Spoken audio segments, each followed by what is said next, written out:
दोस्तों, जंग में Yemen, Hezbollah, Hamas, Islamic resistance सभी के सब एक साथ मिल करके इजराइल के ऊपर टूट चुके हैं। जिस बात का डर था वो तस्वीरें जो हैं वो लोगों के सामने आने लगी है, जहां इजराइल के ऊपर चारों तरफ से हमले हो रहे हैं। और अब तो हमलों में बड़ी बड़ी कार्रवाई और बड़े बड़े ऑपरेशन चलाता हुआ यमन खासतौर पर नजर आ रहा है, क्योंकि अब जब लोग ये सवाल कर रहे थे कि भैया यमन के हमले जो हैं वो इजराइल पर जाकर के तो गिर नहीं रहे,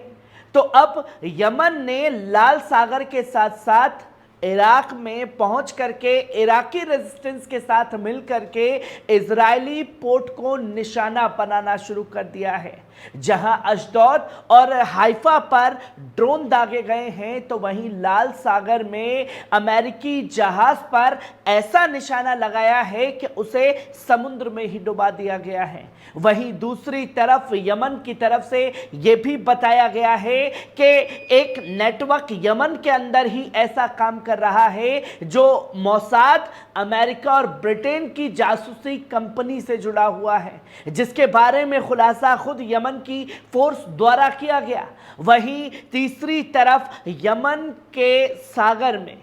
यानी कि यमन के समुद्री इलाके में जहाज डूबने से 49 लोगों की मौत हो गई है और 150 से ज्यादा लोग जो हैं लापता हो गए हैं। उन्हें ढूंढने का काम किया जा रहा है। ये तमाम बड़ी तस्वीरें जो हैं यमन से सामने आ रही हैं, और अगर कोई हमला होता, किसी वेबसाइट के जरिए बताया जाता, तो इस पर यकीन करना मुश्किल होता। पर खुद यमनी आर्म फोर्स के ब्रिगेडियर याह्या सारी ने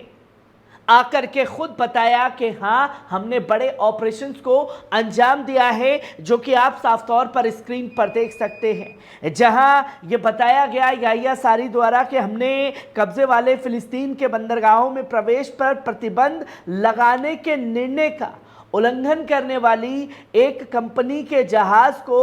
सैन्य अभियान से निशाना लगाया है, और यह बताया कि सैन्य अभियान में कई ड्रोन और बैलिस्टिक मिसाइलों के साथ लाल सागर में ट्यूटर नाम के जहाज को निशाना बनाया गया, जिसमें यह बताया गया कि जहाज गंभीर रूप से क्षतिग्रस्त हो गया और वहीं समुद्र में डूब गया। ऐसा सटीक निशाना लगाया कि 2 टुकड़ों में जहाज बट गया और वहीं डूब गया,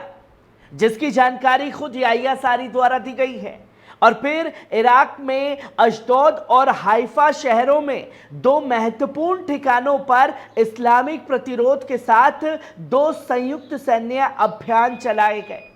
जहां साफ तौर पर याह्या सारी ने यह बताया कि इराक के अंदर मौजूद यमनी आर्म फोर्स और इराकी रेजिस्टेंस की फोर्स ने मिलकर के जॉइंट ऑपरेशन चलाया। एक अशदोद और एक हाइफा पोर्ट को निशाना बनाया गया है। दोनों संयुक्त ऑपरेशन ड्रोन और उपयोग करके किए गए और सफलतापूर्वक अपने लक्ष्य को हासिल कर रहे हैं। हम सभी कंपनियों को इजरायली दुश्मन से निपटने के परिणामों और कब्जे वाले फिलिस्तीन के बंदरगाहों पर उनके जहाज़ों के आगमन के बारे में चेतावनी देते हैं, और साफ तौर पर कहते हैं कि चेतावनियों को गंभीरता से नहीं लिया जाता। हमारे क्षेत्र में कंपनी के जहाज़ों को निशाना बनाया जाएगा। जहां याह्या सारी ने साफ तौर पर बताया कि हम पहले ही चेता चुके हैं, पर फिर भी कंपनियां जो हैं ज़्यादा बिजनेस के चलते अपने जहाज़ों को जोखिम में डालना चाहते हैं तो डालें, पर हम इसी तरीके से लगातार उनके ऊपर हमले करते रहेंगे, जिसकी जानकारी खुद याह्या सारी द्वारा दी गई। और ये बताया कि हमारा अभियान तब तक जारी रहेगा जब तक गाजा के अंदर नरसंहार नहीं रुक जाता। और सिर्फ यही जानकारी जो है वो याह्या सारी द्वारा नहीं दी गई है, और याह्या सारी के ऐलान के बाद में यूके एमटीओ, जो कि ब्रिटिश कंपनी है जो तमाम जहाज़ों की हिफाजत के लिए तैनात की गई है, अगर किसी जहाज़ पर कोई हमला होता है या कहीं कोई हादसा होता है तो उसकी जानकारी देती है। और यही यूके एमटीओ ने भी कहा कि भैया हाँ, जहाज को निशाना बनाया गया है और इस बार यमन की तरफ से यह बड़ा हमला किया गया है, जो कि आप साफ तौर पर स्क्रीन पर भी देख सकते हैं। और यही याहिया सारी ने साफ तौर पर बताया कि हमने एक जहाज को और दूसरी तरफ हाइफा अशदोद के पोर्ट को निशाना बनाया है, जो कि खुद याहिया सारी द्वारा बताया जा रहा है। वहीं आप साफ तौर पर स्क्रीन पर देख सकते हैं अल जजीरा की ये रिपोर्ट, जिसमें यह बताया गया कि यमन के समुद्री इलाके में 49 लोगों की मौत हो गई है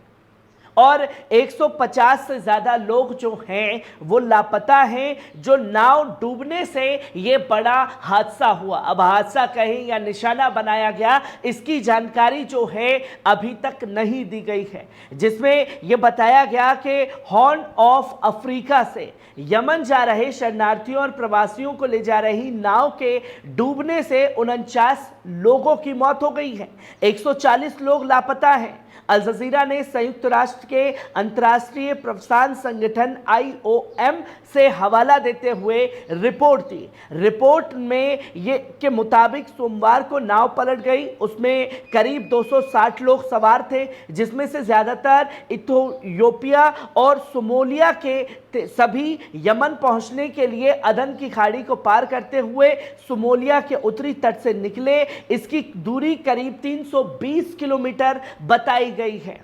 और अल जजीरा ने यह बताया कि हॉर्न ऑफ अफ्रीका और पूर्वी अफ्रीका से आए शरणार्थियों और प्रवासियों को यमन के रास्ते सऊदी और क्षेत्र के अन्य अरब देशों तक पहुंचाने के लिए खतरनाक यात्रा का सामना करना पड़ा। IOM ने मंगलवार को एक बयान में कहा कि 71 लोगों को बचा लिया गया है, जिसमें से 8 को अस्पताल ले जाया गया है। इसके अलावा मरने वालों में 6 बच्चे और 31 महिलाएं शामिल हैं। इससे पहले अप्रैल में यमन पहुंचने की कोशिश कर रहे जिबूती के तट पर 2 जहाजों के डूबने से तकरीबन 62 लोगों की मौतें हो गई थी। IOM ने यह भी कहा कि अब तक इस रास्ते पर 1860 लोग मारे जा चुके हैं, जिनमें 480 डूब गए हैं, जिसकी जानकारी लगातार जुटाई गई। और अब यह नहीं बताया गया कि यह हादसा अपने आप हुआ या यमन के हमलों से निशाना बनाया गया, जिसकी जानकारी